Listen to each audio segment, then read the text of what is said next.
Should you start YouTube channels in your late 40s, 50s, 60s and beyond? I say go for it. Hi, I'm Vic, a 47-year-old Gen Xer living on my own, and I make videos about how to navigate this stage of life because, as we all know, it's not getting easier. The 45 and older age group is severely underserved on YouTube at this point still, and on the other hand, it's one of the biggest growing groups on YouTube you can find. So if you get in there, you definitely have a good chance to build a really nice community of people that are on the same page than you, and you can help a lot of people with whatever content niche you choose. Also, currently YouTube is really pushing out smaller channels. For example, I only got 600 subscribers and I've been doing this for a couple of months, and you see my video. And if you actually pay attention to the view counts when you look at the videos that YouTube presents to you on your recommended page or new to you, you find that there are actually quite a few people on there that only have a few hundred views. So YouTube is pushing out smaller channels and to see if they stick, I guess, and to give them a really good chance to find an audience for them. So this is the time. If you're older, you've got experience, you can help people with that experience, give it a go, and nothing bad can really happen.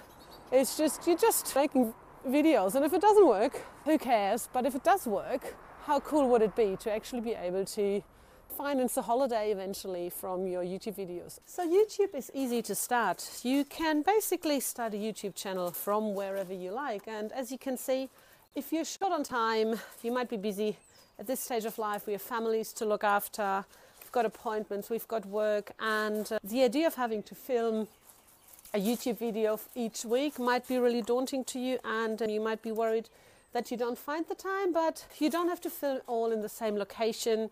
You can change it up, and that's actually a good thing because it keeps interest, and sometimes you might just be able to film one part of the video while playing with your dog, or you might be able to do one segment while waiting for the kids to finish their swimming lessons, or in the car while sitting in traffic not moving. There's so many options, and just be open to it and give it a go. So I started YouTube as a total novice. I have absolutely no idea about editing. I can't say I had any idea about filming other than I'm using my iPhone, and I knew how to take a video from that. And so yeah, I just started. I took my phone, I started actually filming with the phone in my hand and nothing else. I'd just gotten myself a cheap little microphone and also a very cheap selfie stick, just trying to make things a little bit better quality. I have to admit, I did get caught up in the faceless YouTube channel hype when I first started thinking about starting a YouTube channel, and did actually for quite a few months try to run my channel as a faceless channel because I was too embarrassed and too scared to actually go on camera myself. And so I had a channel mainly about camping, and especially as a niche, camping with dogs, and I did enjoy that, but it's a lot of work to use faceless YouTube videos. It also takes lots and lots of data, and also you need lots and lots of allocations for pictures, videos, etc. And all of that costs money. Plus there is by now so many people out there that can do it so much better with so much more resources, and they just churn out 3-4 videos a week, and I work full-time, so I couldn't do that. So I eventually ended up deciding that I'll take the plunge and I'll go onto camera myself. And yes, it was scary, and I still don't think I'm doing my best job, but here I am. So I kept watching other people's YouTube channels, and that was basically the turning point that gave me the courage to trial and see if some people would actually be interested in listening to what I have to say, or that I might actually have something to give to people around my age, or people just slightly younger who are curious about what it is like to be in Gen Xer, nearly turning 50, and what life sort of will throw at you. And so definitely a big shout out to Jen from Silver and Solo, who has started her YouTube channel at the ripe age of 57 and is doing an amazing job, and seems to have built a really supportive community around her. And the other woman that really gave me the second kick in the butt was Alexa Sarenjoa. Sorry if I haven't pronounced it correctly. She's an American lady living in Finland, and she's doing YouTube videos about helping older people like myself to start their YouTube journey. So thanks to both those ladies. Without them, I probably wouldn't have found the courage to do this, but I have to say, I've been doing this now for nearly a year, but the actually solo and thriving channel with my face in the videos has only been going for, let me think, about 8 weeks. And I've got 619 subscribers as of today. Lots of them are actually from when I was running it more as a faceless channel. So I think a lot of subscribers aren't really the subscribers that I want for this kind of content. But slowly but surely my numbers are going up. My videos seem to be getting around 5 to 1,000 views currently. And I'm really trying to niche down a bit more to encourage more growth more quickly.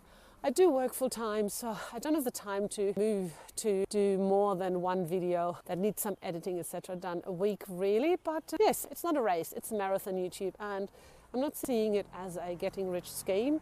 I'm just hoping that eventually it will bring me some extra income, and if not, it's definitely been lots of fun. I find that at my age, and you might have the same experience, it's quite easy to get stuck in the rut and just go to work and do the same things over and over again and just chill on the couch and not try anything new in general. So by starting this YouTube, I had to overcome my fear of being on camera and not having English as my first language, being comfortable to make these videos for you. I also had to learn how to film, how to edit videos, how to upload videos.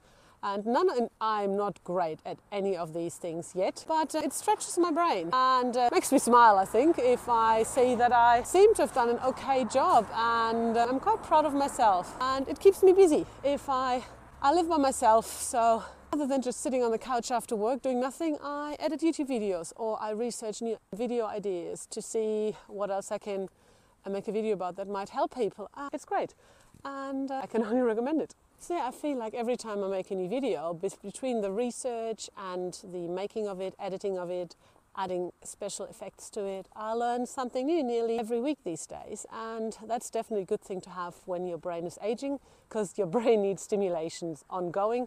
And by just doing the same thing over and over again, your brain is going to age a lot faster.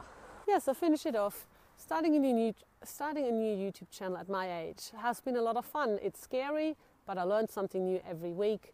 I learn how to edit thumbnails, I learn how to create thumbnails, I learn how to find the right titles, and actually learn about some of the topics I talk about, because yes, I'm interested in them, but sometimes I don't know everything myself either. And yeah, so if you've ever thought about starting a channel, I'd say go for it. Just start out, give it a go. Some things might stick, some things might not. Not many people will see your first videos anyway, so who cares? But you might find that you're really enjoying the process. And how cool would it be if all us little nearly silver people will end up with a little side hustle that might be paying for the next holiday or just pay some of the bills that are coming in. And in the current situation with everything becoming more and more expensive, who doesn't need some extra cash that might be relatively easy to attain once all the work is done up front?